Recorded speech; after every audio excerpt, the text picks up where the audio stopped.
আচ্ছা, আমাকে এখানে কে নিয়ে এসছে? আমি নিয়ে এসেছি। তুমি রাস্তার পাশে বেহুশ অবস্থায় পড়েছিলে, সেখান থেকে আমি তোমাকে এই হাসপাতালে নিয়ে এসেছি। এই প্রায় 8 ঘন্টা পর তোমার জ্ঞান ফিরেছে। আপনাকে যে কি বলে ধন্যবাদ দেব। আরে ধন্যবাদ দেওয়ার দরকার নেই। আচ্ছা, আমার নাম রাহুল রাজ, তোমার নাম কি? আমার নাম আরাব। আজ থেকে আমরা দুজন বন্ধু। বন্ধু হতে পারি, কিন্তু বন্ধুতে কোনো তুমি বা আপনি থাকবে না, তুই করে বলতে হবে। তা আবার বলতে? আচ্ছা তুই থাক, আমি আসছি। আচ্ছা, ঠিক আছে। তারপর রাজ বাইরে বেরিয়ে ডাক্তারের কেবিনে চলে গেল। ডাক্তারের কেবিন থেকে বের হয়ে একজনকে ফোন করে হসপিটালে বিল পরিশোধ করার জন্য বলে দিল। তারপর আবার রাজ আরবের কাছে গেল। তারপর আরবকে বলল, কিরে, কেমন লাগছে এখন? আগের থেকে বেটার লাগছে। আচ্ছা তুই কোথায় থাকিস সেটা তো জানা হলো না। আমার থাকার কোনো জায়গা নেই। আগে তো গ্যারেজ মালিক একটা থাকার জায়গা দিয়েছিল, এখন তো আর সেটাও নেই। ও আচ্ছা, তাহলে তুই আমার সাথে চল, আমার সাথে থাকবি। আমি এই পাশেই একটা বস্তিতে থাকি। তোর যদি কোনো আপত্তি না থাকে তো যেতে পারিস। আরে না না, আমার কোনো আপত্তি নেই। আচ্ছা তাহলে চল। তারপর তারা দুজনেই চলে গেল বস্তিতে। দুজনেই ফ্রেশ হয়ে কিছু খেয়ে নিল। তারপর রাজ আরবকে বলল, আচ্ছা তুই লেখাপড়া জানিস? এসএসসি পর্যন্ত পড়াশোনা করেছিলাম, তারপর বাবা মা হঠাৎ করে গাড়ি অ্যাক্সিডেন্টে মারা যাওয়ার পর আর পড়াশোনা করা হয়নি। আরে মন খারাপ করিস না, আমি আছি তো। কাল আমি কলেজে ভর্তি হওয়ার জন্য যাব, তুইও আমার সাথে যাবি ভর্তি হতে। পড়াশোনা করতে যে টাকা পয়সা দরকার তা আমি কোথায় পাবো? আরে চিন্তা করিস না, আমি যে গ্যারেজ থেকে রিক্সা নিয়ে চালাই, তোকেও সেখান থেকে একটা রিক্সার ব্যবস্থা করে দেব। গ্যারেজের মহাজনটা খুব ভালো। তুই আমার অনেক বড় উপকার করলি রে দোস্ত। তোর এই উপকারের ঋণ আমি কখনো শোধ করতে পারবো না।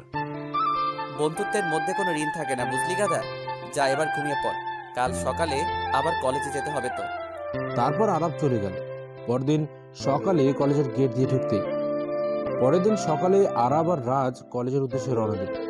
কলেজে প্রবেশ করে লাইব্রেরির দিকে হেঁটে যাচ্ছিল, তখন পেছন থেকে মেয়েলি কণ্ঠে কেউ বলতে শুরু করলো, দেখ দেখ রিয়া, কলেজে দুটো ক্ষেত ভর্তি হয়েছে। কি শ্রী, দেখলে গা গিন গিন করে। পোশাক আশাকে শ্রী দেখেছিস? মনে হচ্ছে নর্দমা থেকে উঠে এসেছে। ছি, একদম কলেজের পরিবেশটাই নষ্ট করে দিল ক্ষেত দুইটা। দাঁড়া, ওদের সাথে একটু মজা করে নি। এটা বলে পেছন থেকে রিয়া তাদের ডাকতে শুরু করলো, কিন্তু ওরা সেদিকে কান না দিয়ে সোজা হাঁটতে লাগলো। কিন্তু বেশি দূরে যেতে পারলো না। হঠাৎ করে রিয়া তার দলবল সহ ওদের সামনে চলে আসলো, আর এসেই ঠাস করে রাজের গালে চড় মারল।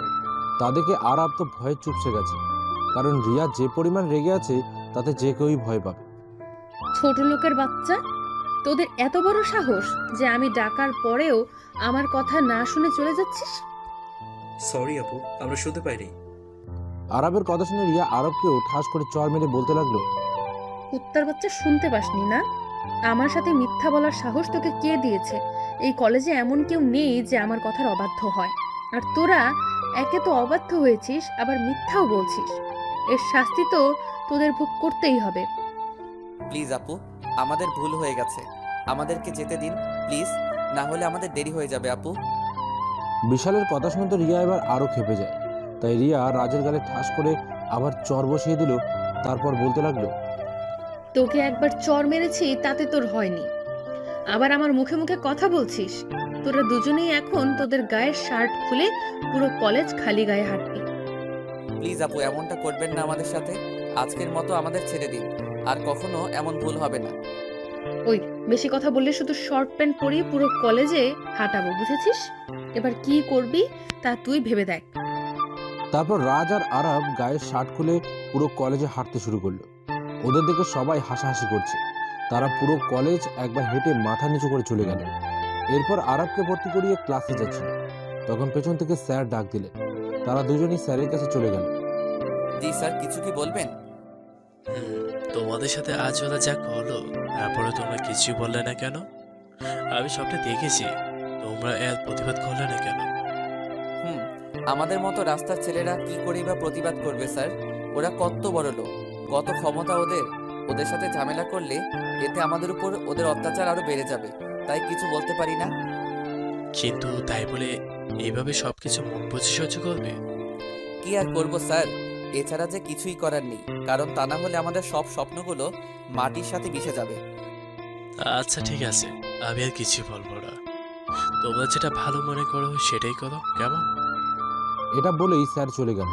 তারাও সেখান থেকে ক্লাসে চলে গেল, কিন্তু ক্লাসে কোনো বেঞ্চ খালি নেই। শুধু পেছনে একটা বেঞ্চ আর সামনে একটা বেঞ্চ খালি আছে।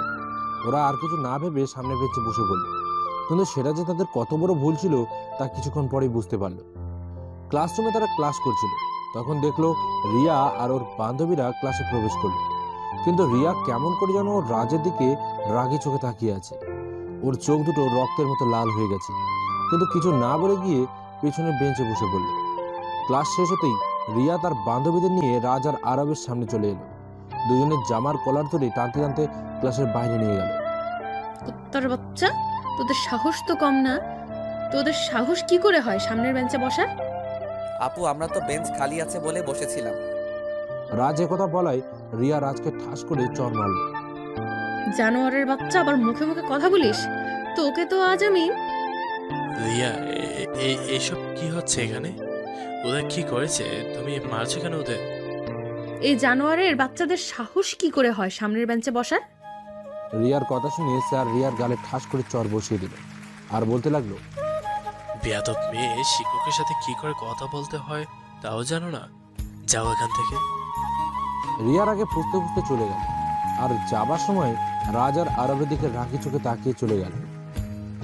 তোমাদেরকে কি আর বলবো, যাও তোমরা। তবে রাজ, তুমি আমার সাথে আজকে দেখা করেছিও একবার। ওকে স্যার, ঠিক আছে। তারপর তারা দুজনেই বস্তিতে চলে গেল। আরব বলল, এই মেয়েটা কে রে? কোন মেয়েটা? আরে কলেজের ওই মেয়েটা। ও, আমি যতদূর জানি ওর বাবা আমাদের এই এলাকার ওসি। ওর বাবা ওসি বলে মেয়েটা অনেক খারাপ কাজও করে বেড়ায়। শুনেছি মেয়েটা নাকি ড্রাগসের বিজনেসও করে। কি বলছিস তুই এইসব? আমি যেটা জানি তাই বললাম। আর ওদের কাছ থেকে সবসময় দূরে দূরে থাকবি। এরপর তারা দুজনই ফ্রেশ হয়ে কিছু খেয়ে ঘুমিয়ে পড়ল। ঘুম ভাঙলো ফোনের আওয়াজে। রাজ ফোনটা হাতে নিয়ে দেখলো তার মা ফোন করেছে। ফোন রিসিভ করে রাজ হ্যালো বলতেই ওপাশ থেকে কান্নার আওয়াজ ভেসে আসলো। রাজ বুঝতে পারলো তার মা তার জন্য কান্না করছে। আসলে সন্তান যতই খারাপ হোক না কেন, মা কখনো সন্তানকে দূরে ঠেলে দিতে পারে না। মা, তুমি কাঁদছো? কেঁদো না মা। তুমি কাঁদলে যে আমার কষ্ট হয় মা। তুমি জানো না আমি তোমার চোখের পানি সহ্য করতে পারি না। তুই কেমন আছিস বাবা? ভালো আছি মা। তোমরা কেমন আছো? বাবা কেমন আছে? আমরা ভালো আছি। তোর বাবাও ভালো আছে। তুই ফিরে আয় বাবা। তোকে ছাড়া বাড়িটা কেমন যেন খালি খালি লাগে। আমিও তো চাই মা তোমাদের কাছে ফিরে আসতে, কিন্তু আমি যে তা পারবো না। আমাকে যে বাবার কথা রাখতেই হবে মা। তা না হলে যে আমি বাবার কাছে সারা জীবন অপরাধী হয়ে থাকবো। ঠিক আছে বাবা, তুই ভালো থাকিস আর শরীরের যত্ন নিস। মা। তারপর ফোন কেটে দিয়ে আরবকে ঘুম থেকে জাগিয়ে বাইরে বেরিয়ে পড়লো গ্যারেজের উদ্দেশ্যে। সেখানে গিয়ে গ্যারেজের মালিকের সাথে কথা বলে আরবের জন্য রিক্সার ব্যবস্থা করে দিল। তারপর বাইরে কিছুক্ষণ ঘোরাফেরা করে আবার বস্তিতে ফিরে এলো। আর ওদিকে জান, কি করো তুমি? এই তো জানো, বাসায় বসে বসে তোমার কথাই ভাবছিলাম। আচ্ছা, তাই নাকি? তা খেয়েছো? তুমি খেয়েছো? হুম। এভাবে আরো কিছু সময় কথা বলে ফোন রেখে দিল রিয়া। রিয়ার এমন আরো 2 থেকে 3 জন বিএফ আছে, কিন্তু তা ওর বিএফরা কেউই জানে না, কারণ রিয়া ওদের কাউকে জানতেই দেয়নি। পরের দিন সকালবেলা কলেজে যেতে। পরের দিন রাজের থেকে আরব একটু আগেই কলেজে গেছে। রাজ কলেজে গিয়ে দেখতে পেল রিয়া আর তার বান্ধবীরা মিলে আরবের সাথে কি নিয়ে যেন কথা বলছে। রাজ একটু সামনে এগিয়ে গেল। রিয়া রাজকে দেখে বলল, ওই খ্যাত, এদিকে আয়। রাজ ধীর পায়ে ওদের কাছে চলে গেল। তারপর, এই শোন, আজকে তোরা দুজনে এই কলেজের যে কোনো দুটি মেয়েকে কিস করবি।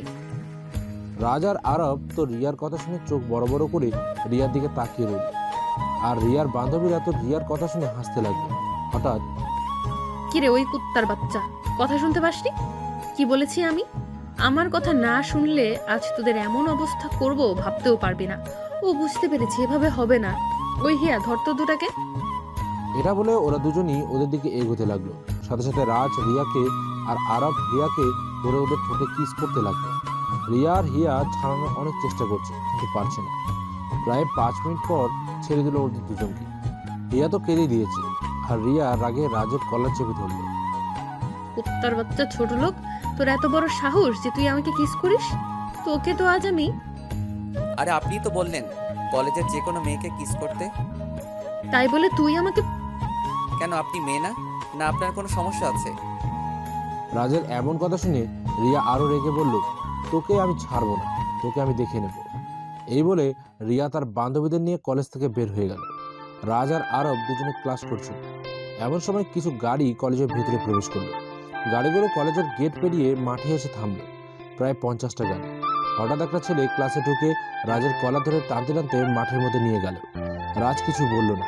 ছেলেটা রাজকে নিয়ে রিয়ার পায়ের কাছে ধাক্কা দিয়ে ফেলে দিল। রিয়া রাজের বুকের ওপর পাড়া দিয়ে ধরেছে। এত জোরেই ধরেছে যে রাজের শ্বাস নিতে কষ্ট হচ্ছে। তোর বাচ্চা, তোর এত বড় সাহস যে তুই আমার শরীরে টাচ করিস, আজ আমার মুখের উপর কথাও বলিস। আজ তোকে বোঝাবো এই রিয়ার মুখের উপর কথা বলার পরিণাম। এটা বলে রাজকে মাটি থেকে তুললো। তারপর বলল, এই, ওকে কলেজের এই ল্যাম্প পোস্টের সাথে বেঁধে পিটাতে হবে। ততক্ষণ পর্যন্ত পিটাবি যতক্ষণ না ও চিৎকার করবে। Okay ma'am. এরপর যখনই রাজকে বাধা দিতে যাবে তখনই আরব দৌড়ে এসে রিয়ার পা জড়িয়ে ধরে বলতে লাগলো, প্লিজ আপু, ওকে ছেড়ে দিন। অপরাধ তো আমিও করেছি, আপনি আমাকে মারুন, তবুও ওকে ছেড়ে দিন। ও, তুই তো দেখছি খুবই মহৎ বন্ধুর জন্য মার খেতেও প্রস্তুত। ঠিক আছে, তোর ইচ্ছেটাই পূরণ করি। না আরাব না, তুই এমনটা করবি না। আমায় তুই মাফ করে দিস দোস্ত, এছাড়া আমার আর কোনো রাস্তা নেই। রিয়া রাজকে উদ্দেশ্য করে বলল, হুম, এখন তোর বন্ধুকে মারবো। তোকে মারলে তুই যতটা কষ্ট পেতি, তার থেকে তোর বন্ধুকে মারলে তার থেকে বেশি কষ্ট পাবি। আমি তো এটাই চাচ্ছিলাম যে তুই কষ্ট পা। না, তুই আমায় মার। এটা বলে রাজ ল্যাম্পপোস্টের নিচে গিয়ে দাঁড়িয়ে পড়ল। প্লিজ দোস্ত, তুই সরে যা। তোকে আমার বন্ধুত্বের কসম, তুই আর এক পাও এগোবি না। আরব সাথে সাথে থেমে গেল। রাজের দিকে অসহায় দৃষ্টিতে তাকিয়ে রইল। কিরে জানোয়ারের বাচ্চা, মার আমায়। এটা বলার সাথে সাথে রিয়ার সাথে আসা ছেলেগুলো রাজকে মারতে শুরু করলো। এতটাই মেরেছে যে রাজ উঠে দাঁড়াতে পারছে না। আরব রাজকে ধরে হাসপাতালে নিয়ে গেল। সুস্থ হতে রাজের প্রায় 1 সপ্তাহ লেগে গেল। এই 1 সপ্তাহ আরব রাজের সাথেই ছিল। আসলে ওর মতো বন্ধু পাওয়া ভাগ্যের ব্যাপার। 1 সপ্তাহ পর আজ আবার বস্তিতে ফিরে এলো তারা। পরের দিন সকালে আবারও কলেজের উদ্দেশ্যে বেরিয়ে পড়ল। সকালবেলা কলেজে যেতেই রাজ দেখতে পেল কিছু ছেলে একটা মেয়েকে ডিস্টার্ব করছে, বাজেভাবে কথা বলছে। রাজ এসব দেখে সেখানে চলে গেল। কিরে ভাই, কি হচ্ছে এসব এখানে? কে রে তুই? এখানে যাই হোক না কেন, তাতে তোর সমস্যা কোথায়? না মানে কেউ যদি আমার সামনে বিপদে পড়ে তাহলে আমি তাকে সাহায্য না করে থাকতে পারি না। আর সেখানে যদি মেয়ে মানুষ হয় তাহলে তো কোনো কথাই নেই। ওই বেটা, ভাবনিস হ্যাঁ আমাদের সাথে? দাঁড়া, তোর ভাব নেওয়া বের করছি। এটা বলে রাজকে একজন মারতে আসবে, অমনি রাজ তার নাক বরাবর একটা ঘুষি মেরে দিল। ছেলেটির সাথে সাথে নাক চেপে ধরে বসে পড়ল। এটা দেখে অনসবাই ভয় পেয়ে দৌড়ে পালিয়ে গেল। মেয়েটি বলল, ভাইয়া, আপনাকে অসংখ্য ধন্যবাদ আমাকে এই জানোয়ারগুলোর হাত থেকে বাঁচানোর জন্য। আরে না, ঠিক আছে, কোনো সমস্যা নেই, তুমি যাও, ক্লাসে যাও। রাজ সেখান থেকে সোজা ক্লাসে চলে গেল। ক্লাসে এসে প্রতিদিনের ন্যায় পেছনের বেঞ্চে বসে পড়ল। হঠাৎ করে রিয়ার চোখে পড়ল রাজ আর আরবের দিকে। রিয়া তো ওদের দিকে বড় বড় চোখ করে তাকিয়ে আছে। ইয়া দেখ দেখ, খ্যাত দুটো আবার এসেছে। সেদিন এত মারলাম, তারপরেও বেহার মতো আবার এসেছে। কি চিজ রে দুটো মাইরি। রিয়া, বাদ দে না এসব, ওদেরকে ওদের মতোই থাকতে দে না। হিয়ার কথা শুনে রিয়া হিয়ার দিকে অবাক দৃষ্টিতে তাকিয়ে আছে। কি রে, এভাবে তাকিয়ে আছিস কেন আমার দিকে? তুই ঠিক আছিস তো? তোর শরীর ঠিক আছে? মানে কি বলতে চাইছিস তুই? আমার আবার কি হবে? না মানে তোর কথায় আমার কেমন যেন মনে হচ্ছে তুই ওই আবাল দুটোর প্রতি মায়ায় জড়িয়ে যাচ্ছিস। সে তুই যা ভাবার ভাবতে পারিস। আচ্ছা বাদ দে এসব, চল ক্যান্টিন থেকে কিছু খেয়ে আসছি। তারপর ওরা দুজনে চলে গেল। আরব রাজকে বলতে লাগলো, কিরে, হিয়ার আবার কি হলো?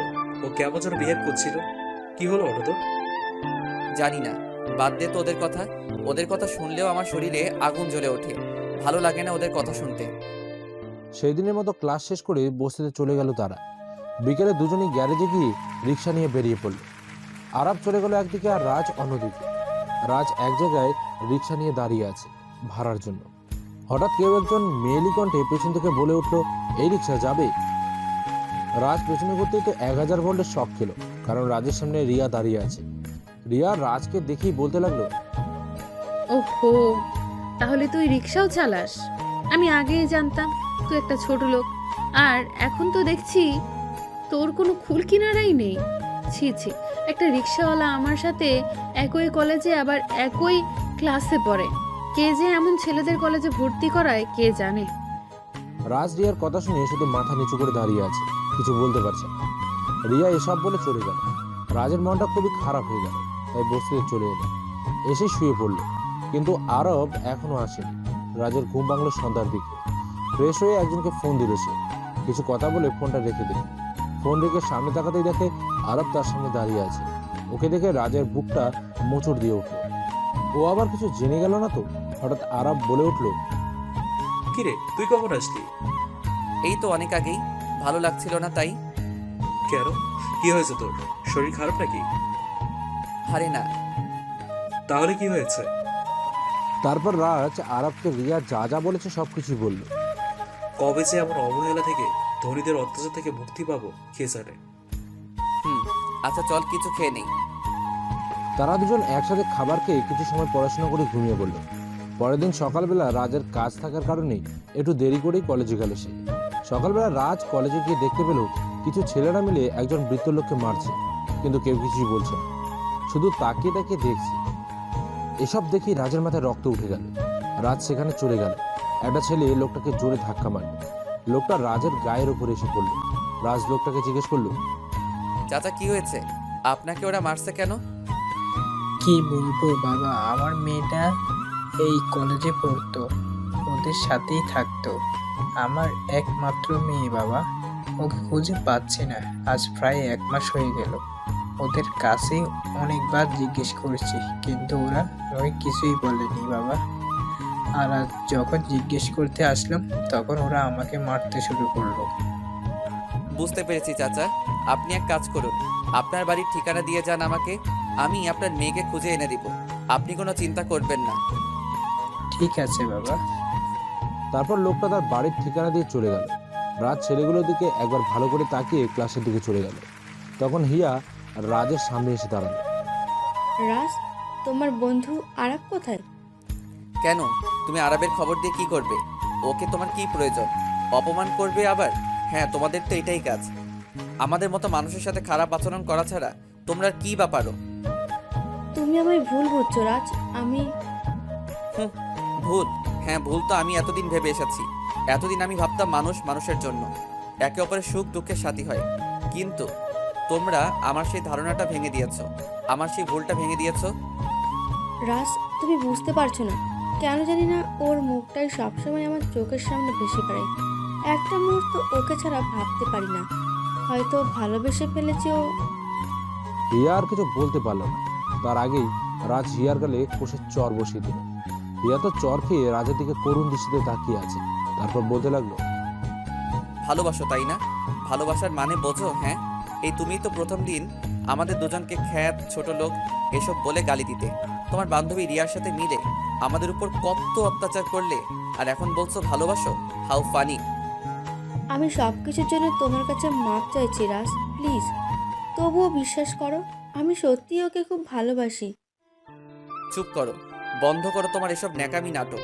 আমার ক্লাস আছে, সরো আমার সামনে থেকে। এই বলে রাজ সেখান থেকে চলে এলো, আর হিয়া সেখানেই দাঁড়িয়ে রইল। হঠাৎ রিয়া সেখানে এসে হিয়াকে বলতে লাগলো, ছি ছি ছি ছি ছি ছি, হিয়া, শেষ পর্যন্ত তুই ওই ছোট লোকটার প্রেমে পড়লি, ওকে ভালোবাসতে শুরু করলি। আমি তো আর তোর মতো না যে 3-4টার সাথে সম্পর্ক রাখবো। আমি ওকে ভালোবাসি, আর ওকে নিয়ে বাকিটা জীবন চলবো ভেবেছি। খুব ভালো, শেষ পর্যন্ত একটা নিচু জাতের ছোট রিয়া আর কিছু বলার আগেই হিয়া রিয়ার গালের চর বসিয়ে দেয় আর বলতে লাগে, তুই ভালোবাসার কি বুঝবি? তোর তো একটা দিয়ে হয় না, তাই তো 3-4টার সাথে সম্পর্ক করিস। কিন্তু মনে রাখিস, এমন একদিন আসবে যেদিন এই তুই একটু ভালোবাসার ভিক্ষা চাইবি, কিন্তু পাবি না। সেদিন তুই বুঝতে পারবি যে ভালোবাসা কি। হিয়া, তুই যাই বলিস না কেন, চরটা মেরে তুই ঠিক করলি না রে। এর জন্য তোকে অনেক মূল্য দিতে হবে। তুই যা পারিস কর গিয়ে, আমাকে ভয় দেখাতে আসিস না। রিয়া সেখান থেকে চলে গেল।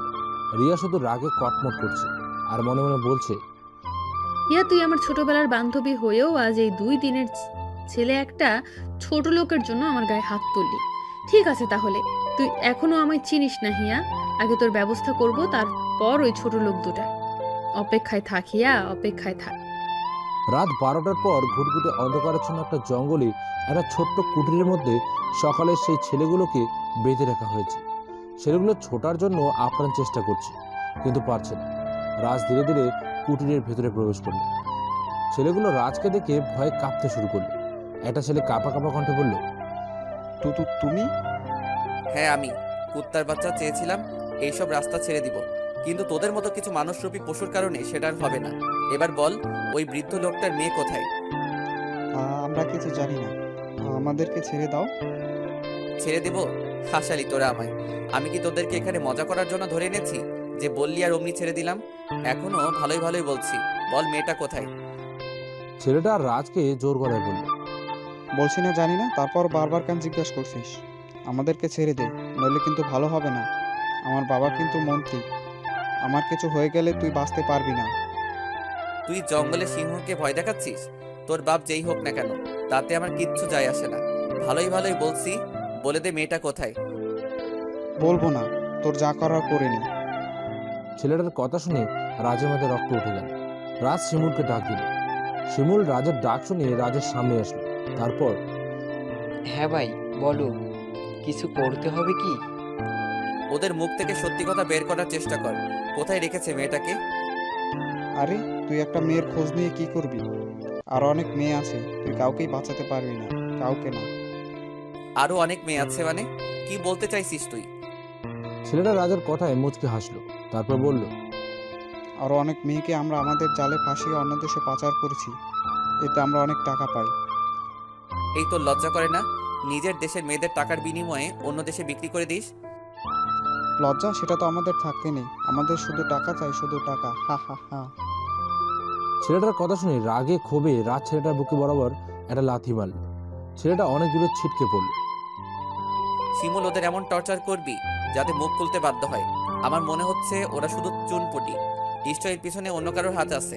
হয়তো এদের অনেক বড় র্যাকেট আছে যা দেশের বিভিন্ন জায়গায় ছড়িয়ে ছিটিয়ে আছে। তাই এমন অবস্থা করবি যাতে ওরা মুখ খুলতে বাধ্য হয়। ওকে ভাই, আমি দেখছি, এই নিয়ে আপনাকে ভাবতে হবে না। ওকে, ঠিক আছে। রাজ সেখান থেকে চলে গেল। পরের দিন কলেজে গিয়ে দেখতে পেল হিয়া বসে আছে বট গাছের নিচে। রাজ হিয়ার কাছে গেল। হিয়া রাজকে দেখে একটু অবাকই হল। রাজ হিয়াকে জিজ্ঞেস করলো, কি ব্যাপার, তুমি এখানে বসে আছো যে? তাও আবার একা একা? তোমার বান্ধবী কোথায়? ওর কথা আর বলো না আমায়। ও একটা খারাপ মেয়ে। এমন কোনো খারাপ কাজ নেই যে সে করে না, তাই সব সম্পর্ক শেষ করে দিয়েছি ওর সাথে। ও, ভালো করেছো। চলো ক্লাসে যাই। চলো। কিন্তু কিন্তু কি? আরাপ কোথায়? ওকে তো দেখছি না। আমি এখানে। তুই কখন আসলি? এই তো কিছুক্ষণ আগে। আর এসে তোদের কথা শুনছিলাম। তবে হিয়া কাজটা ঠিক করেছে, রিয়ার সাথে সম্পর্ক শেষ করে। চল ক্লাসে যাই। এরপর তারা তিনজনই ক্লাসের দিকে চলে গেল। ক্লাসে হিয়া আর আরব পুরো ক্লাস দুজন দুজনের দিকে তাকিয়েছিল। সেদিনের মতো ক্লাস শেষ করে তারা যে যার গন্তব্যে চলে গেল। আরব রাজকে বলল, দোস্ত তুই যা, আমি একটু পরে আসছি। তুই আবার কোথায় যাবি? এই একটু কাজ আছে, কাজটা শেষ হলে চলে আসবো। ওকে। রাজ সেখান থেকে চলে এলো বস্তিতে। আর অন্যদিকে আরব জিহানের গলা চেপে ধরল আর বলতে লাগলো, ওই শুয়োরের বাচ্চা, তোদের সবাইকে আমি টাকা দিয়ে পুষে রেখেছি কি এজন্য? হ্যাঁ, তোরা থাকতে ওদেরকে কিভাবে কিডন্যাপ করে নিয়ে গেল? হ্যাঁ? জিহান কিছু বলতে পারছে না। তার নিঃশ্বাস যেন বন্ধ হয়ে আসছে। আরব জিহানের গলা ছেড়ে দিতেই জিহান কাঁদতে শুরু করলো। তারপর বলতে লাগলো, ভাই বিশ্বাস করুন, ওদেরকে তুলে নিয়ে গেছে তা আমরা জানতাম না। ওদেরকে বাইরে থেকে কিডন্যাপ করা হয়েছে, তাই আমরা কিছু করতে পারিনি ভাই, আমাদের মাফ করে দিন। দুদিনের মধ্যে আমি ওদের লাশ চাই। জি হ্যাঁ, লাশ। তা না হলে আমি তোদের একটা একটা করে খুন করে ফেলবো। ওরা আমার ব্যাপারে মুখ খোলার আগে ওদেরকে আমার রাস্তা থেকে সরিয়ে দে। ওকে ভাই, ঠিক আছে, আমি দেখছি। এরপর আরব সেখান থেকে চলে গেল বস্তিতে। রাজ আরবকে দেখে একটু অবাকই হলো, কারণ আরবকে কেমন যেন একটু বিচলিত দেখা যাচ্ছে। তাই রাজ আরবকে বলল, কিরে কোথায় ছিলি তুই? আর তোকে এমন দেখাচ্ছে কেন? কি হয়েছে তোর? তা কিছু হয়নি। আচ্ছা যা ফ্রেশ হয়ে নে। তারপর ফ্রেশ হয়ে এসে দুজনে একসঙ্গে খেয়ে যে যার রুমে গিয়ে শুয়ে পড়ল। পরের দিন সকালবেলা টিভিতে নিউজ দেখাচ্ছে আনুমানিক আজ রাত 12:30টার দিকে মন্ত্রী আশরাফ খুন হন। কে বা কারা খুন করেছেন তা এখনো পর্যন্ত জানা যায়নি। অন্যদিকে রিয়া তার অন্য বয়ফ্রেন্ডের সাথে ঘুরতে এসেছে। ছেলেটার নাম বিধান। দুজন দুজনের একদম কাছে বসে আছে। আর দুর্ভাগ্যবশত সেখানে থাকে রাকিব যাচ্ছিল। রাকিবের এসব দেখে তো মাথায় রাগ উঠে গেল। কি ভাবছেন, রাকিব এখানে গিয়ে রিয়ার সাথে সম্পর্ক নষ্ট করবে? না, রাকিবের মানে তো অন্য কিছু ঘুরপাক খাচ্ছে। হঠাৎ রাকিব দেখতে পেল তারই বন্ধু বিশাল দূরে দাঁড়িয়ে রিয়া আর বিধানের কর্মকাণ্ড দেখছে আর রাগে কটমট করছে। রাকিব বুঝতে পারে যে তার মানে বিশালের সাথেও রিয়ার কোনো না কোনো সম্পর্ক নিশ্চয়ই আছে। তাই রাকিব বিশালের কাছে গিয়ে বিশালকে টেনে এক পাশে নিয়ে আসে। বিশাল তো রাকিবকে দেখে অবাক হয়ে যায়। অবাক হয়ে জিজ্ঞেস করে, রাকিব দোস্ত তুই? আমি ছেড়ে দে দোস্ত, ওকে আমি আজ খুন করব। মানে কেন খুন করবি ওকে? কি ক্ষতি করেছে ও তোর? ও আমার মন নিয়ে খেলেছে, এর ফল তো ওকে ভোগ করতেই হবে। হ্যাঁ তুই ঠিক বলেছিস, এর ফল ওকে ভোগ করতেই হবে। ও আমার সাথেও ভালোবাসার মিথ্যে অভিনয় করেছে, কিন্তু ও জানে না যে ও কত বড় ভুল করেছে। এখানে দাঁড়া, আমাদের এই সাথে ওই ছেলেটাকেও সঙ্গী করতে হবে, না হলে ওর জীবনটাও শেষ করে দেবে। কিছুক্ষণ পর রিয়া চলে গেল। রিয়া যেতেই ওরা দুজনে বিধানের কাছে গেল আর সব কিছু খুলে বলল। সব শুনে তো বিধানের মাথা পুরোই গরম হয়ে যায়। বিধান পারলে তো রিয়াকে এখনই মেরে ফেলে, কিন্তু রাকিব বিধানকে বাধা দিল। শোনো বিধান, ও আমাদের তিনজনের সাথে ভালোবাসা নিয়ে খেলা করেছে, তাই এর হিসাব আমরা তিনজন ওর কাছ থেকে সুদে আসলে উসুল করব। হ্যাঁ ঠিক বলেছ তুমি। ওর এমন অবস্থা করব, বেঁচে থাকতে ওর ঘৃণা হবে। ওকে এখন চলো এখান থেকে। এরপর ওরা তিনজন যে যার বাড়ির উদ্দেশ্যে রওনা দেয়, কিন্তু আড়াল থেকে কেউ একজন ওদের সব কথা শুনে ফেলে। তারপর একটা মুচকি হাসি দিয়ে কাউকে ফোন করে তিনজনের ওপরেই নজর রাখতে বলে।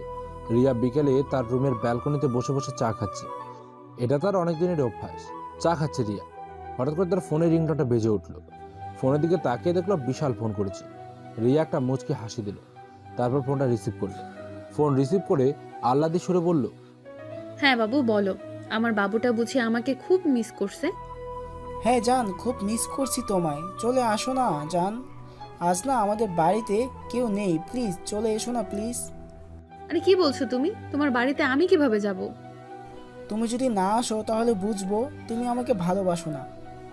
রিয়া বিশালের কথা শুনে থতমত খেয়ে যায়, কারণ রিয়া তো জানে বিশাল যে কথাটা বলছে তা সত্যি, যে রিয়া বিশালকে কেন কাউকেই ভালোবাসে না, শুধু টাইম পাস। কিন্তু যদি আজকে না যায় তাহলে বিশাল হাতছাড়া হয়ে যাবে। তাই রিয়া সিদ্ধান্ত নেয় সে যাবে। আচ্ছা ঠিক আছে আমি আসব, কিন্তু আমি বেশি সময় থাকতে পারবো না। রিয়ার কথায় বিশাল মনে মনে বলে, আমারও বেশি সময় লাগবে না বেঈমান। হঠাৎ রিয়ার কথায় ধ্যান ভেঙে যায় বিশালের। কি হলো, কথা বলছো না কেন? আমি কিন্তু বেশি সময় থাকতে পারবো না। আচ্ছা ঠিক আছে, তবে একটা জিনিস চাইবো তোমার কাছে। আমার কাছে আবার কি চাইবে তুমি? তোমাকে না কালো শাড়িতে খুব সুন্দর লাগে, প্লিজ একটা কালো শাড়ি পরে এসো জান। আচ্ছা ঠিক আছে। এই বলে রিয়া ফোন কেটে দেয়, আর ওদিকে বিশাল একটা শয়তানি হাসি দেয়। তারপর রাকিব আর বিধানকে ফোন করে আসতে বলে দেয়। এদিকে ভাই ওরা তিনজন মনে হয় রিয়া ভাবির কোনো ক্ষতি করবে, তাই আজ বিশাল তার বাড়িতে রিয়া ভাবিকে ডেকেছে। তুই ওদের উপর নজর রাখ, আমি আসছি। ওকে ভাই ঠিক আছে। রিয়া বিশালদের বাড়িতে এসে দরজার সামনে দাঁড়াল, আর কলিং বেল বাজাতেই বিশাল এসে দরজা খুলে দিল। রিয়া ভেতরে ঢুকে দেখে বাড়িটা একদমই ফাঁকা, কেউ নেই। বিশাল দরজা খুলে সোজা রুমে চলে গেল। রিয়াও পেছন পেছন তার রুমে চলে যায়, কিন্তু রুমে গিয়ে দেখে রুমটা পুরো অন্ধকার। রিয়া বিশালকে ডাকতে থাকে, বিশাল, এই বিশাল, কোথায় তুমি? এই দেখো, আমার কিন্তু এসব মজা একদম ভালো লাগছে না, আমি চলে যাব কিন্তু। বলে রিয়া দরজার দিকে পা বাড়ায়। হঠাৎ দরজা বন্ধ হয়ে যায়। রিয়ার মনে এবার ভয় ঢুকে যায়। যতই জেদি আর সাহসী হোক না কেন, মেয়ে তো, এমন অবস্থায় ভয় তো লাগবেই। দেখো বিশাল, মজা করো না, আমার কিন্তু ভয় করছে। তাই নাকি? তোমার আবার ভয়ও আছে? মজার ব্যাপার। বলে বিশাল হাসতে থাকে। মানে কি বলতে চাচ্ছ তুমি? হঠাৎ রুমের লাইট জ্বলে উঠল। রিয়া যেন প্রাণ ফিরে পেল, কিন্তু সামনে তাকাতেই যা দেখলো তাতে তার মাথায় আকাশ ভেঙে পড়ল। রিয়া দেখে তার সামনে রাকিব, বিধান আর বিশাল দাঁড়িয়ে আছে, আর রাগে তাদের চোখ লাল হয়ে আছে। রিয়া ওদের দেখেই বুঝতে পারে যে তার কপালে খারাপ আছে। তো তোমরা? হ্যাঁ, আমরা। কেন, কি মনে করেছিলে তুমি আমাদের নিয়ে খেলবে আর আমরা জানতেও পারবো না? আজ আমাদের সাথে করা অভিনয়ের প্রতিশোধ নেব আমরা। আজ তোর এমন অবস্থা করব যা তুই ভাবতেও পারবি না। দেখো, আমার সাথে এমন কিছু করার চেষ্টা করো না, তাহলে কিন্তু তোমাদের বিপদ হবে। তোমরা কিন্তু আমাকে এখনো চেনো না, তাই বলছি আমাকে যেতে দাও। এই বিশাল ধর্তশালী রে, ছেলেদের সাথে ভালোবাসা নিয়ে খেলা করার মজা আজ ওকে বোঝাবো। হ্যাঁ, তুই ঠিকই বলেছিস। দেখবো আজ কি করে ও আমাদের হাত থেকে রক্ষা পায়। শালি, তোকে তো আজ। এই বলে বিশাল রিয়ার শাড়ির আঁচল ধরে টান দেয়।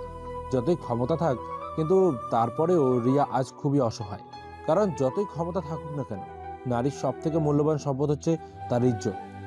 আর সেটাই যদি হারিয়ে যায়, তাহলে তো হাজারো ক্ষমতা, ধন, সম্পদ দিয়ে ফিরিয়ে আনা যায় না। রিয়া কি করবে বুঝে উঠতে পারছে না, কারণ একটা মেয়ে 3টা ছেলের সাথে কোনোভাবে শক্তিতে পেরে ওঠা সম্ভব না। কিভাবে বাঁচবে আজ রিয়া? কে বাঁচাবে তাকে? বিশাল শাড়ির আঁচল ধরে টান দিলে রিয়া শাড়ির আঁচল ধরে রাখে। প্লিজ বিশাল, আমাকে ছেড়ে দাও। আমার এত বড় সর্বনাশ করো না, দয়া করে আমায় ছেড়ে দাও। না না, সেটা তো হতে পারে না। তোর কিচ্ছুকর্মের ফল তুই যে তোকে ভোগ করতেই হবে। বলেই বিশাল রিয়ার গালে চর বসিয়ে দেয়। চরটা এত জোরেই মেরেছে যে ঠোঁট কেটে রক্ত বের হচ্ছে। রিয়া উঠে দাঁড়াতেই বিশাল আবারও চর মারে। এবারে রিয়া চরের তাল সামলাতে না পেরে বিছানার ওপর পড়ে যায়। রাকিব আর বিধান গিয়ে রিয়ার 2 হাত চেপে ধরে। বিশাল রিয়ার দিকে এগোতে থাকে। না, আমায় যেতে দাও, আমায় ছেড়ে দাও প্লিজ। হঠাৎ দরজা ভাঙার আওয়াজ শুনতে পেল সবাই, আর তাই রিয়াকে সবাই ছেড়ে দিয়ে কে দরজা ভাঙলো সেটা দেখার জন্য পেছনে ঘুরে। আর রিয়া তড়িঘড়ি করে উঠে বসে। রিয়াও সামনের দিকে তাকিয়ে 1000 ভোল্টের শক খেল। রিয়া ভাবতেও পারছে না যে এখানে কিভাবে এলো। রিয়া এত অবাক হওয়ার কারণ হচ্ছে তাদের সামনে রাজ দাঁড়িয়ে আছে, আর তার পাশে শিমুল এবং রাজের লোকজনও আছে। রাজ বলতে শুরু করে, তোদের লজ্জা করে না? কাপুরুষের মতো 3 জন মিলে একটা মেয়ের সাথে জোর জবরদস্তি করছিস। যদি পুরুষ হয়ে থাকিস তাহলে পারলে আমার সাথে লড়াই কর। ওই বেটা, কে রে তুই? হ্যাঁ, কে রে তুই? তোর সাহস কি করে হলো এখানে আসার? তুই আমাদের এখনো চিনিস না। কারা তোরা? আর আমার কাউকে চিনতে হয় না, কারণ আমি যেখানে যাই সেখানকার মানুষই আমাকে চিনে নেয়, কারণ সেই জায়গাটাই আমার হয়ে যায়। তাই বলছি, বাঁচতে চাইলে এখান থেকে চলে যা। ওই, তোরা ওর সাথে শুধু শুধু পেঁচাল পারিস কেন? ধর ওকে, শালা অতিরিক্ত কথা বলে। হ্যাঁ, দর শালারে। বলেই যেই না রাজকে মারতে যাবে, অমনি রাজ ওদের 3 জনকে মেরে আধমরা করে ফেলেছে। এরপর রাজ রিয়ার কাছে গিয়ে রিয়ার গালে 2 চর বসিয়ে দিল। রিয়া গালে হাত দিয়ে রাজের দিকে করুণ দৃষ্টিতে তাকিয়ে আছে। তোমাকে মেয়ে ভাবতেও আমার ঘৃণা হয়। একটা দিয়ে হয় না, তাই না? 3 জন লাগে।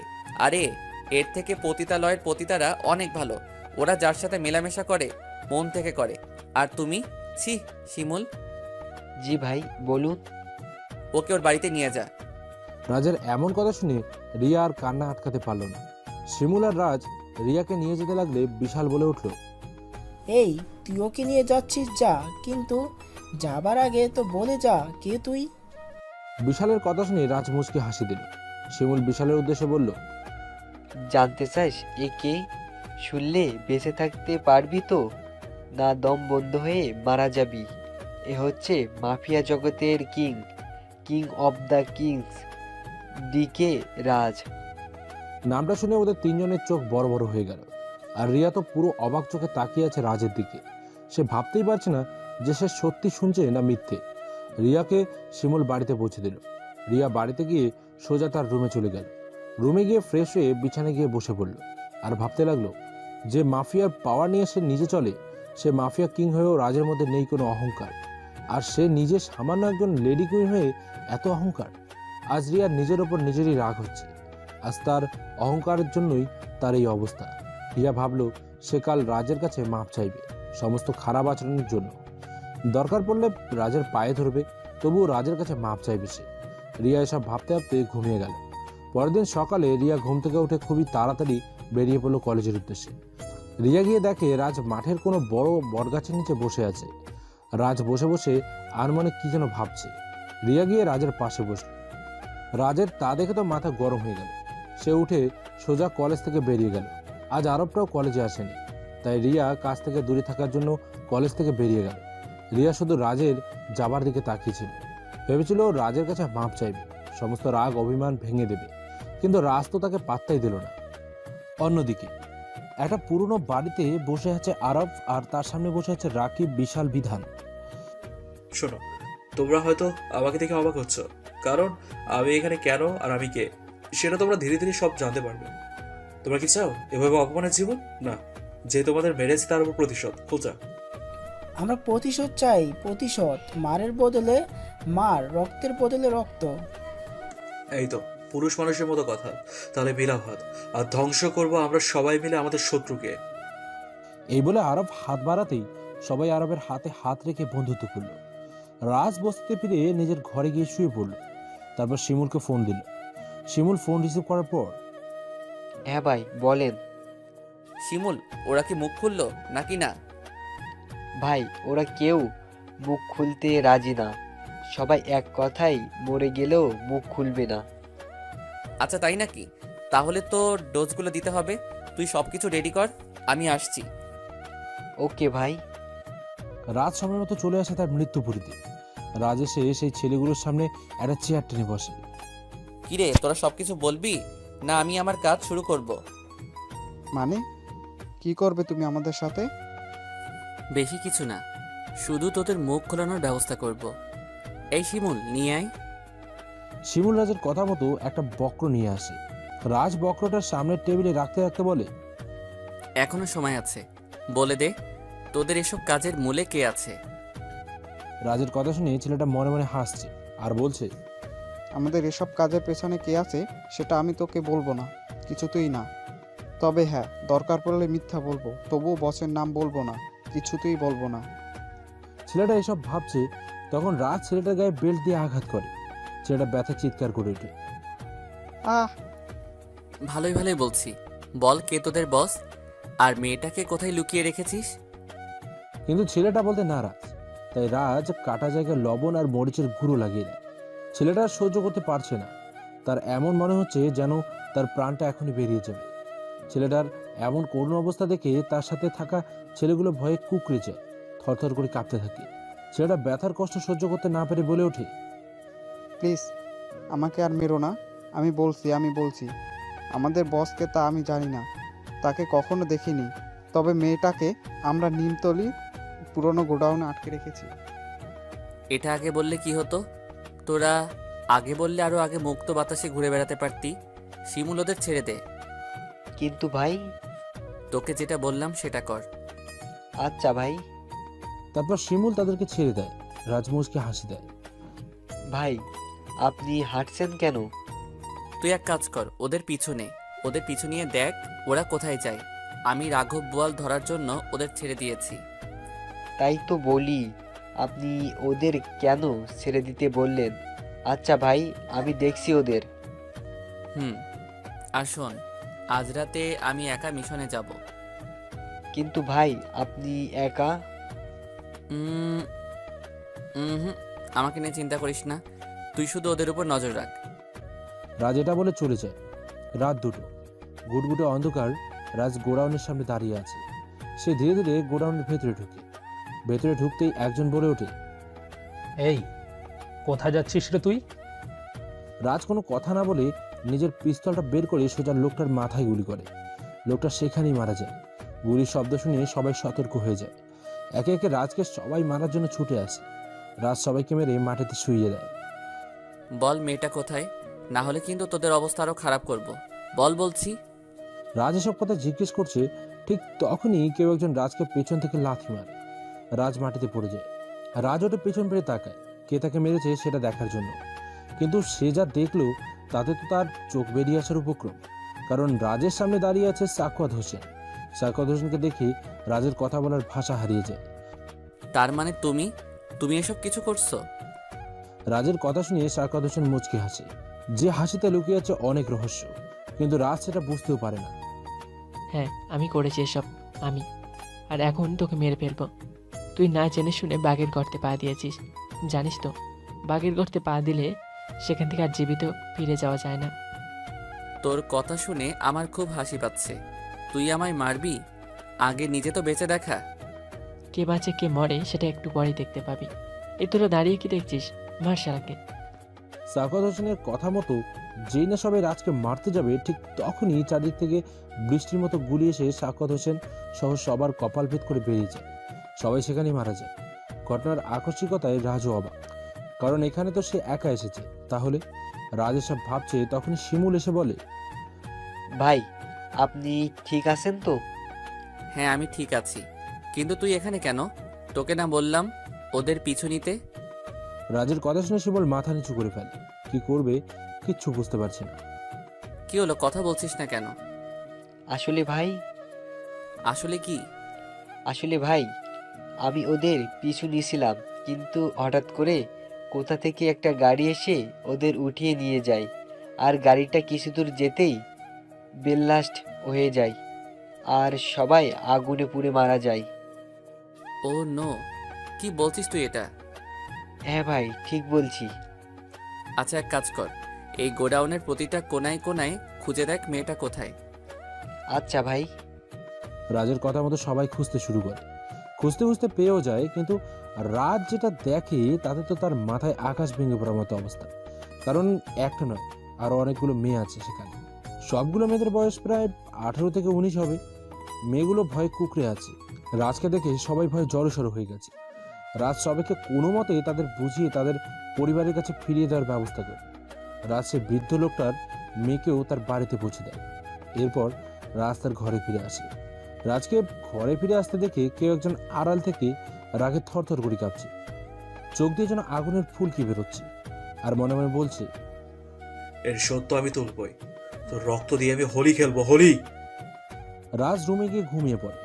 সকালবেলা রাজ আর আরব বেরিয়ে পড়ে কলেজের উদ্দেশ্যে। তারা গিয়ে বড় বট গাছের নিচে বসে পড়ে। আরব আর রাজ বসে বসে গল্প করছে। তখনই রিয়া সেখানে উপস্থিত হয়। রিয়াকে দেখে রাজের রাগ উঠে যায়। তাও রাজ কিছু না বলে চুপচাপ বসেই আছে। রিয়া রাজের পাশে বসে পড়ল। রিয়া বসা মাত্রই রাজ উঠে গেল। রাজ উঠে যেতে লাগলে রিয়া রাজের হাত ধরে ফেলে। এতে তো রাজের শরীর রাগে থরথর করে কাঁপছে। রাজ নিজেও বুঝতে পারছে না যে রিয়াকে দেখলে তার এমন রাগ হচ্ছে কেন। রাজ রিয়ার দিকে তাকাতেই রিয়া ভয়ে রাজের হাত ছেড়ে দেয়, কারণ সে রাজের এমন রূপ কখনো দেখেনি। রাগে রাজের চোখ রক্তের মতো লাল হয়ে গেছে। রিয়া ভয়ে আর কিছু বলার সাহস পাচ্ছে না, মাথা নিচু করে আছে। রাজ সেখান থেকে চলে যায়। এভাবে কেটে গেল কিছুদিন। রাজ নিজের মতো করে কলেজে আসে আর ক্লাস করে বাড়িতে ফিরে যায়। প্রায় 1 মাস হয়ে গেছে। এই 1 মাসে রিয়া রাজের সাথে অনেক কথা বলার চেষ্টা করেছে, কিন্তু রাজ কোনো পাত্তাই দেয়নি। একদিন সকালবেলা রাজ বট গাছটার নিচে বসে বই পড়ছিল। তখন রিয়া সেখানে উপস্থিত হয় এবং রাজের পাশে বসে পড়ে। রাজ উঠতে গেলে আজ আর উঠতে পারেনি, কারণ রিয়া তার আগেই তার হাত ধরে ফেলেছিল। রাজ, তুমি আমার সাথে এমন কেন করছো? কথা কেন বলছো না আমার সাথে? কি কথা বলবো আমি তোমার সাথে? কি কথা বলবো? তুমি আমার সাথে যেগুলো করেছো সেগুলো ভুলে গেছো? কলেজে সেই প্রথম দিন থেকে অপমান, অবহেলা, লাঞ্ছনা করেছো আমাকে। আরে আমি তোমার কি ক্ষতি করেছিলাম যে তুমি আমার সাথে এমন ধরনের আচরণ করেছিলে? আমাকে মাফ করে দাও রাজ, আমি বুঝতে পারিনি। মাফ? তাও তোমাকে? কোনো দিনও না, তোমাকে কখনো মাফ করতে পারবো না। আজও তোমার করা অপমানগুলো আমার চোখের সামনে ভাসে। ভুলতে পারি না আমি সেদিনের সেই কথা। কলেজের সবার সামনে আমাকে বেঁধে পিটিয়েছিলে, মনে পড়ে? অবশ্য তোমার মনে না থাকারই কথা, কারণ তোমার মতো মেয়ের তো এসব করাই নিত্যদিনের রুটিন। এখন সরো আমার সামনে থেকে, আমার ক্লাস আছে, বাই। এটা বলে রাজ সেখান থেকে চলে যায়, আর রিয়া সেখানে মাটিতে বসে পড়ে। কি করব আমি এখন? কিভাবে বোঝাবো আমি ওকে কতটা ভালোবেসে ফেলেছি? ও তো আমাকে কথা বলার কোনো সুযোগ পর্যন্ত দিচ্ছে না। আমি কখনো হারতে শিখিনি, আর হারবও না। রাজকে আমার ভালোবাসতেই হবে। এটা বলে মুন তার বাড়ির দিকে রওনা হলো।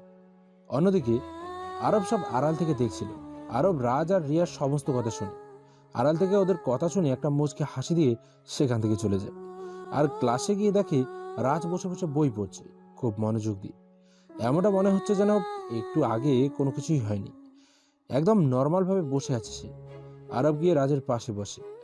রাজ একবার আরবের দিকে তাকায়, আবার পড়ায় মনোযোগ দেয়। আরব বলতে লাগে, কিরে আজ এত চুপচাপ কেন তুই? আমার সাথেও কোনো কথা বলছিস না? না কিছু না। তুই বলতেই হলো, তুই কি ভেবেছিস আমি কিছুই জানি না? রাজ আরবের দিকে জিজ্ঞাসা দৃষ্টিতে তাকিয়ে আছে। হ্যাঁ আমি সব জানি, আমি আড়াল থেকে সব দেখেছি। তুই আসার পর মেয়েটা খুব কেঁদেছে রে, হয়তো তোকে সত্যিই খুব ভালোবাসে। তুই একটা সুযোগ দিয়ে দেখতে পারিস। রাজ আরবের মুখে রিয়ার কান্না করার কথা শুনে তার বুকে ব্যথা অনুভব হয়, কারণ সেও তো রিয়াকে ভালোবাসে, সেটা অনেক আগে থেকেই। আর রিয়াকে পাবার জন্য রাজ এই কলেজে ভর্তি হয়েছে। কিন্তু রাজ জানতো না যে রিয়া এতটা অহংকারী। আর রাজ এখন রিয়ার সাথে যেটা করছে সেটা শুধু রিয়ার অহংকারটা ভেঙে দেওয়ার জন্য।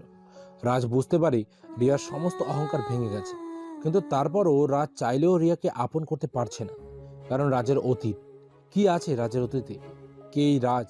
তাহলে চলুন জেনে আসি রাজের পরিচয়। রাজ দেশের টপ 10 জন ব্যবসায়ীদের মধ্যে একজন ব্যবসায়ী সালাউদ্দিন ফিরোজের একমাত্র ছেলে। খুব সৎ মানুষ তিনি, আর তার ছেলে হচ্ছে রাজ। বাবার টাকার জোরে এবং ক্ষমতার ফলে রাজ মাফিয়া জগতে খুব অল্প সময়ের মধ্যে নিজের আধিপত্য বিস্তার করে।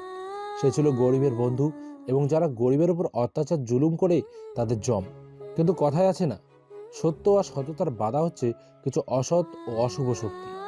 তেমনি রাজের সমস্ত কাজের বাধা হয়ে দাঁড়িয়েছিল কালো দুনিয়ার কিছু মানুষ, কিন্তু তারা রাজকে কোনোভাবেই দমাতে পারছিল না, রাজের সাথে পেরে উঠছিল না তারা। অন্যদিকে রাজের বাবা রাজের এসব কাজকে কখনোই সাপোর্ট করতো না, কারণ তার বাবা চাইতেন রাজ পড়াশোনা করে বাবার মতো একজন সফল বিজনেসম্যান হোক। তাই তার বাবা তাকে সবসময় এ নিয়ে অনেক বোঝাতেন আর বকাঝকাও করতেন।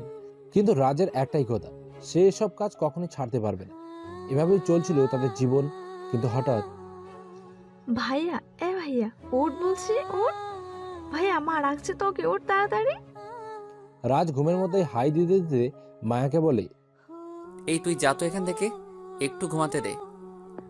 মা তোমার ছেলে, ওঠ। মায়া আর কিছু বলার আগেই রাজ মায়ের মুখ চেপে ধরে। কিছু সময় পর রাজ মায়ের মুখ ছেড়ে দেয়। মায়া ছাড়া পেয়ে বড় একটা নিঃশ্বাস নিয়ে রাজকে উদুম কালানি শুরু করে। আরে ওই পেতনি থাম, এত মারছিস কেন আমায়? আরে শান্ত, কেন? আপনি জানেন না আপনাকে কেন মারছে? তুই আমার মুখ চেপে দৌড়লি কেন কুত্তা? বলে আবার মারতে শুরু করলাম ভাইয়াকে। বোন থাম থাম, আর মানিস না আমায়। আজ তোকে অনেকগুলো চকলেট কিনে দেব, কেমন?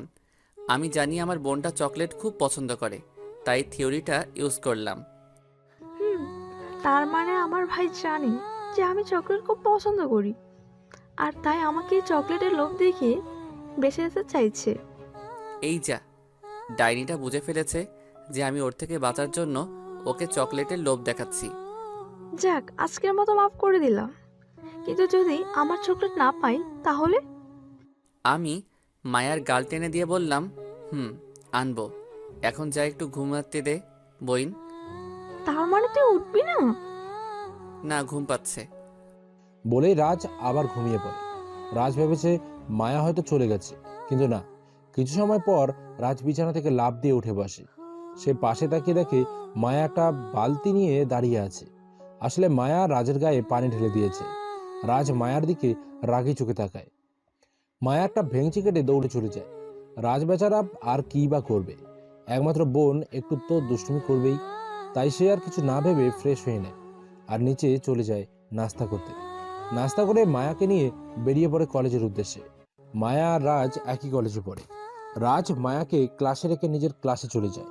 রাজ ক্লাস করছিল, হঠাৎ তার চোখ পড়ে মাঠের মাঝে। সে দেখতে পায় কলেজের বাইরে কিছু ছেলেরা মিলে মায়াকে ডিস্টার্ব করছে। এটা দেখে রাজের মাথা পুরো বিগড়ে যায়। রাজ সেখানে যায়, গিয়ে বলে, এই এখানে কি হচ্ছে? একটা ছেলে বলে ওঠে, এই বেটা, তা কি তোকে কৈফিয়ত দিতে হবে নাকি? বোনটা যেহেতু আমার, সেহেতু আমাকেই বলতে হবে। ও, তার মানে তুই ওর ভাই? তো শালা বাবু, তোমার বোনকে আমার কাছে দিয়ে দাও না, আমি একটু দেখি। এটা শুনে রাজের মাথায় রক্ত উঠে গেল। তারপরও রাজ মায়ার হাত ধরে বলল, বোন চল বাড়ি চলে যাই। এটা বলে আমি মায়াকে নিয়ে হাঁটা ধরলাম, কিন্তু সেই ছেলেগুলোর মধ্যে একজন মায়ার হাত ধরে রেখেছে। এটা দেখে নিজেকে আর কন্ট্রোল করতে পারলাম না। আমি জানি ভাইয়া কেমন, সে চেয়েছিল কোনো ঝামেলায় না জড়াতে, তাই সে আমাকে নিয়ে চলে যেতে চেয়েছিল। কিন্তু এই ছেলেগুলো এবার আমার হাত ধরেছে, ভুল করেছে, এতে ওদের মৃত্যু নিশ্চিত। আমি ছেলেটার বুক বরাবর একটা লাথি মারলাম। ছেলেটা কিছুটা দূরে গিয়ে ছিটকে পড়ল। ছেলেটা আবার সোজা হয়ে দাঁড়িয়ে বলল, তুই সব থেকে বড় ভুল করেছিস আমাকে মেরে।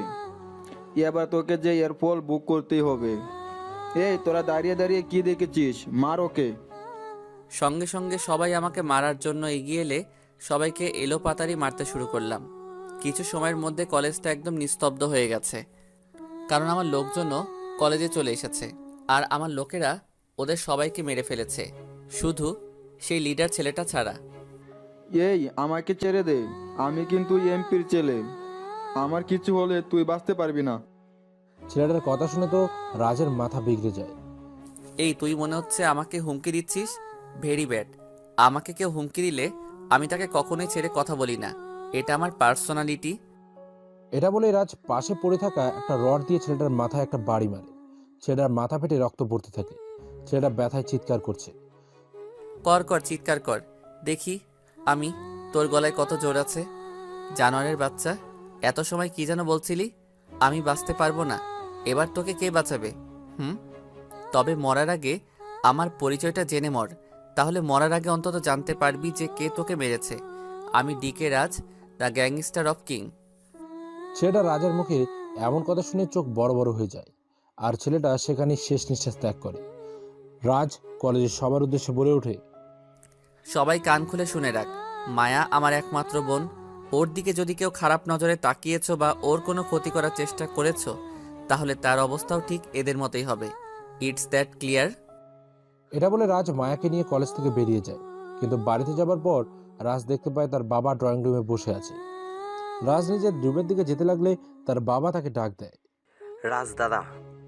কথাটা রাজের বাবা একটু জোরে গলায় বলে। রাজের মা চিৎকার শুনে দৌড়ে ড্রয়িং রুমে আসে। হ্যাঁ বাবা বলো। রাজের বাবা কোনো কথা না বলেই সোজা রাজের গালে চর বসিয়ে দেয়। রাজ তো অবাক চোখে তার বাবার দিকে তাকিয়ে আছে, কারণ তার বাবা কখনো তার গায়ে হাত তুলেনি।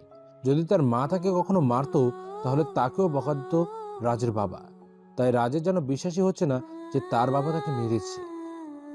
বাবা, তুমি আমাকে মারলে? হ্যাঁ মেরেছি। এই মারটা যদি আগে মারতাম তাহলে আমাকে আজ এই দিনটা দেখতে হতো না। বাবা তুমি কি বলছো এসব? আর কেনই বা বলছো? কি হয়েছে বলো আমায়। কি হয়েছে তাই না? তোর জন্য আজ প্রথমবার আমাকে থানায় যেতে হয়েছে, পুলিশের কাছে অপমানিত হতে হয়েছে। আমি নাকি আমার ছেলেকে একটা গুন্ডা বানিয়েছি, মানুষ না বানিয়ে। ছোটবেলা থেকে তোর কোনো চাওয়া পাওয়া অপূর্ণ রাখিনি আমি। যখন যেটা চেয়েছিস এনে দিয়েছি, কিন্তু আমি তোর কাছে কি চেয়েছিলাম? শুধু চেয়েছিলাম তুই উচ্চশিক্ষায় শিক্ষিত হয়ে আমাদের মুখ উজ্জ্বল করবি, আমাদের ব্যবসার হাল ধরবি। কিন্তু না, হয়েছিস গুন্ডা মাস্তান আর একটা খুনি।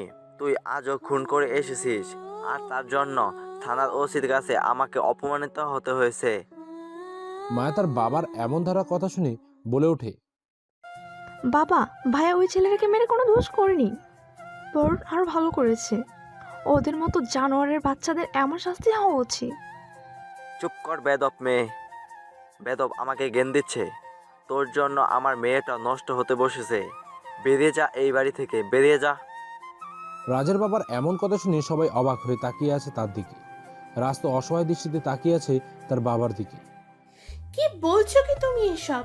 ও কোথায় যাবে? আমি আমার ছেলেকে কোথাও যেতে দিব না। আমার ছেলে এই বাড়িতেই থাকবে। ভাইয়া কোথাও যাবে না, ভাইকে ছাড়া থাকতে পারবো না বাবা, প্লিজ বাবা। মায়া আর কিছু বলতে পারছে না, কান্না করতে করতে হেঁচকি উঠে গেছে। ও এই বাড়িতে থাকলে তোমরা সবাই আমার মরা মুখ দেখবে। এখন বলো তোমরা কোনটা চাও? ও এই বাড়ি থেকে চলে যাক, না আমার মরা মুখ দেখতে চাও? না বাবা না, তোমাকে মরতে হবে না, আমি বরং বাসা ছেড়ে চলে যাচ্ছি। তুই বাড়ি ছেড়ে চলে যাবি মানে? কোথায় যাবি তুই? তোকে কোথাও যেতে হবে না। ভাইয়া তুই কোথাও যাস না ভাইয়া, তুই চলে গেলে আমি একা হয়ে যাবো ভাইয়া, আমি থাকতে পারবো না ভাইয়া তোকে ছাড়া। না রে বোন, আমাকে যে যেতেই হবে। হ্যাঁ রে বাবা ঠিকই বলেছে, আমি নষ্ট হয়ে গেছি। আমি এই বাড়িতে থাকলে তুইও নষ্ট হয়ে যাবি। আমি চলে যাচ্ছি রে বোন, তুই ভালো থাকিস আর ভালোভাবে পড়াশোনা করিস। বাবা মার কথা সবসময় শুনবি, আমার মতো তাদের কথার অবাধ্য হোস না রে।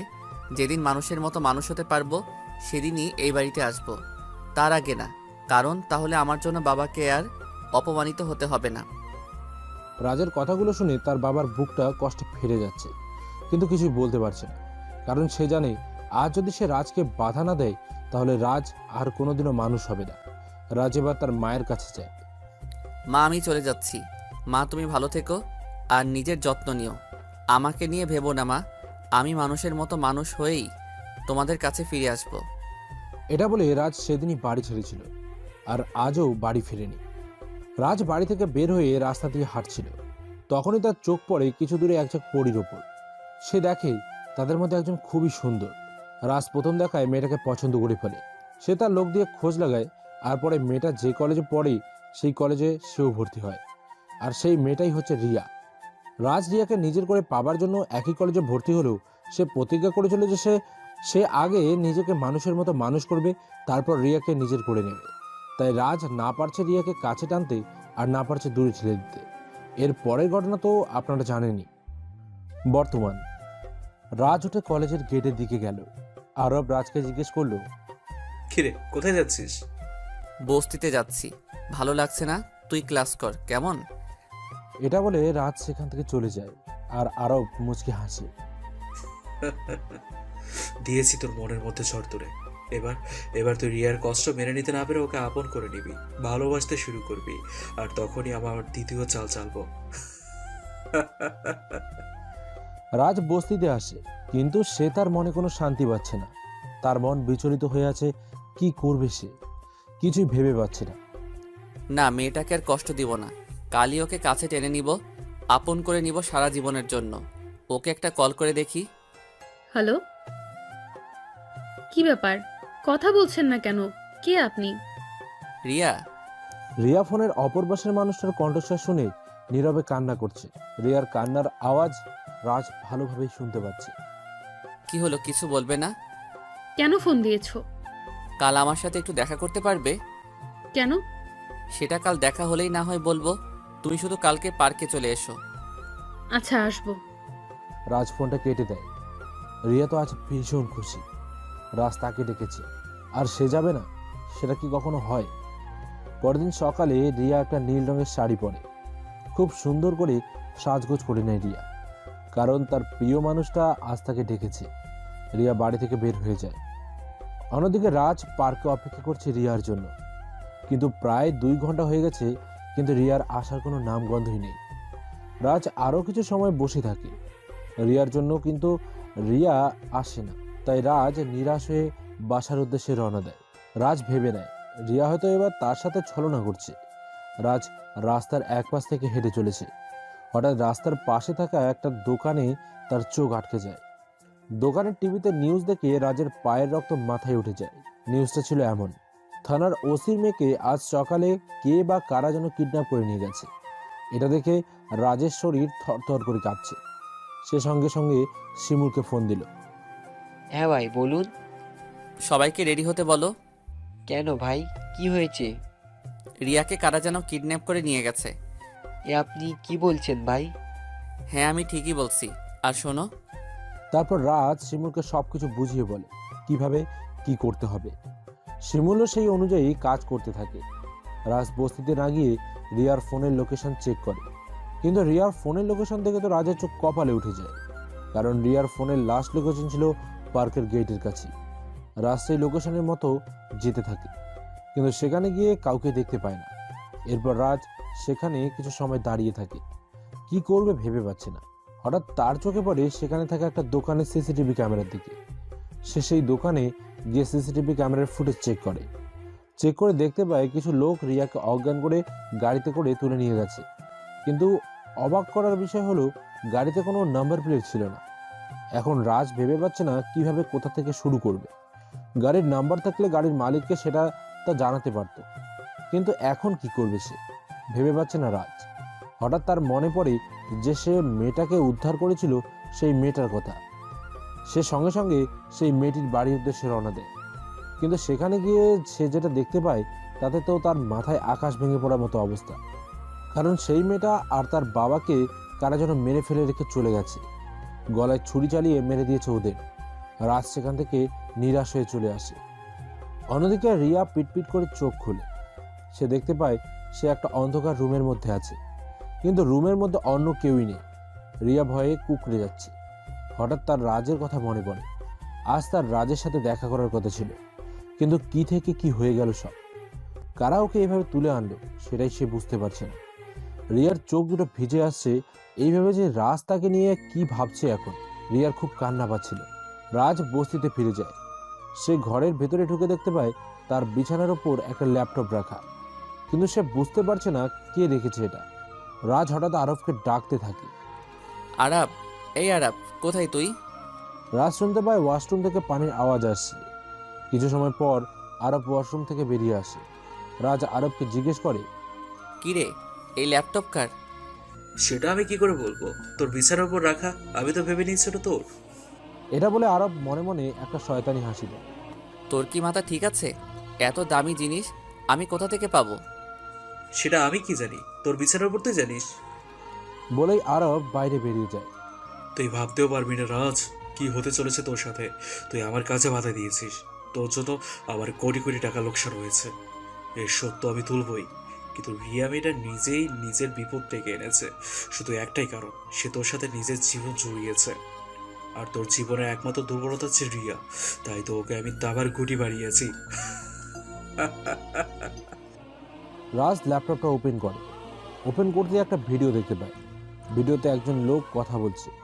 লোকটার মুখ দেখা যাচ্ছে না, কিন্তু রাজ খুব ভালো করেই বুঝতে পারছে যে এটা সেই লোক যে রিয়াকে কিডন্যাপ করেছে। কারণ লোকটার কথা শুনেই তা বোঝা যাচ্ছিল। কথাগুলো ছিল এমন, হাই মিস্টার ডিকে, কি ভাবছো আমি তোমার ছদ্মনাম কিভাবে জানলাম? খুব ইন্টারেস্টিং, তাই না? আচ্ছা, এসব কথা বাদ দেই, কিন্তু আসল কথা যেটা, তোমার খুব কাছের একজন, খুবই প্রিয়, তোমার প্রিয়সী রিয়া এখন আমার কাছে। রেগে যাচ্ছ? রেগে যাওয়ারই স্বাভাবিক ব্যাপার। আবারও রাগ উঠেছিল যখন তুই আমার কাছে নাক গড়িয়েছিলি। আমার সমস্ত ধান্দা তুই বাম হাত দিয়েছিস, তাই তো তুই সব থেকে দুর্বলতাকে আমার কবজায় করেছি। ভাবিস না আমি কিছুই করবো না ওকে, কিন্তু ওর জন্য বিদেশি বড় পার্টি আছে। ওকে আমি বিদেশে পাচার করে দেবো অন্য সব মেয়েদের সাথে, তারপর ওর সাথে। লোকটা অট্ট হাসি হাসতে থাকে। আর ভিডিওটা সেখানেই শেষ হয়ে যায়। রাজের শরীরে রাগে থরথর করে কাঁপছে। তখন রাজের ফোনে একটা কল আসে। রাজ দেখলো শিমুল কল করেছে। হ্যাঁ শিমুল, বল। ভাই, ওই গাড়িটার সন্ধান পাওয়া গেছে। কোথায় আছে গাড়িটা? ভাই, গাড়িটার আশেপাশে একটা জঙ্গলে পড়ে আছে, কিন্তু গভীর ভিতরে আমরা একটা কার্ড পেয়েছি, আর সেই কার্ডটা সাওয়াত হোসেনের। হোয়াট? কি বলছিস তুই? সাকাওয়াত হোসেনের? তাকে তো আমি কবেই শেষ করে দিয়েছি। জানি না ভাই, আমি যেটা জানি সেটা আপনাকে বললাম, এর বেশি আমি কিছুই জানতে পারিনি এখনো। আচ্ছা ঠিক আছে। এটা বলে রাজ ফোন কেটে দিল। মাথায় কাজ করছে না। কে হতে পারে যে সাকাওয়াত হোসেনের গাড়িতে এসব কাজ করছে? তাহলে কি সাকাওয়াত হোসেন একটা চুনোপুটি? কে আছে এসবের পিছনে? মাথাটা ফেটে যাবে মনে হচ্ছে। কিছুই ঢুকছে না মাথায়। না, আর ভাবতে পারছি না আমি। একে তো এই ভিডিও, অন্যদিকে নতুন নতুন লোক সামনে আসছে। কি হচ্ছে এসব? কতগুলো প্রশ্ন, কিন্তু উত্তর একটাও নেই। রিয়াকে কে কিডন্যাপ করেছে সেটা বুঝতে পারছি না। কোথা থেকে শুরু করব? কিভাবে শুরু করব? না, কিছু তো আমাকে করতেই হবে। রাজ সঙ্গে সঙ্গে বাইরে বেরিয়ে যায়। তারপর সে প্রথমে রিয়াদের বাড়িতে যায়। সেখানে যাওয়ার পর সে দেখতে পায় রিয়ার বাবা চেয়ারে হেলান দিয়ে বসে আছে। রাজ ধীরে ধীরে তাদের কাছে যায়। রিয়ার বাবা রাজকে দেখে বলে, বাবা, তুমি এসেছো? বাবা, দয়া করে আমার মেয়েটাকে আমার কাছে এনে দাও প্লিজ বাবা। সারা জীবন মানুষের সেবা করে এসেছি আইনের মাধ্যমে, কিন্তু আজ নিজের মেয়েকেই বাঁচাতে পারছি না। প্লিজ বাবা, দয়া করে আমার মেয়েটাকে তুমি আমার কাছে এনে দাও। আমি জানি ও তোমাকে ভালোবাসে, আর আমার ধারণা যদি ভুল না হয় তাহলে তুমিও ওকে ভালোবাসো। আমার মেয়ে হিসাবে না হোক, তোমার ভালোবাসার মানুষটাকে অন্তত খুঁজে বের করো আর শেষ করে দাও এই দুষ্কৃতী চক্রটাকে। পারবে না বাবা? আমি জানি তুমি পারবে। রাজ শুধু দাঁড়িয়ে দাঁড়িয়ে রিয়ার বাবার কথা শুনছে, কিন্তু কিছু বলছে না। এবার রিয়ার বাবা রাজের পা ধরতে উদ্যত হলে রাজ সাথে সাথে তাকে ধরে ফেলে। আঙ্কেল, এ কি করছেন আপনি? এতটা অপরাধী আমায় করবেন না, তাহলে যে আমি নিজেকে কখনো ক্ষমা করতে পারবো না। প্লিজ বাবা, আমার মেয়েটা ছাড়া আমার আর কেউ নেই। তুমি শুধু ওকে খুঁজে বের করো আর ধ্বংস করে দাও দুষ্ট লোকদের আড্ডা। রাজ কিছু না বলে সেখান থেকে বেরিয়ে চলে যায়। উদ্দেশ্য বস্তি। ঘরে গিয়ে রাজ বসে আছে, ভাবছে কোথা থেকে শুরু করবে। হঠাৎ তার মনে পড়ল ভিডিওটার কথা। সঙ্গে সঙ্গে সে ভিডিওটা চালু করে আবারও দেখতে থাকে এবং এবার একটু আওয়াজ বাড়িয়ে দিয়ে শুনতে লাগলো।